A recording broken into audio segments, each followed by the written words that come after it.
Welcome to India's first indigenous LAMDED-based metal 3D printers. We proudly launched the UMAKE-8000 with technology from our CAT.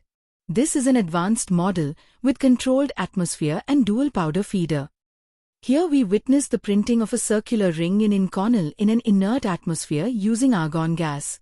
A 3 kW laser source powers the process, and the machine build area is 200 by 200 by 200 mm. The dual powder feeder is useful for developing functionally graded materials.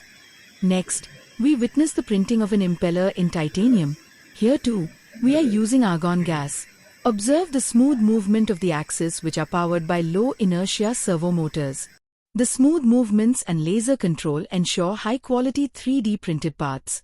We have already delivered 2 machines to prestigious institutions like Indian Institute of Science and SRM University.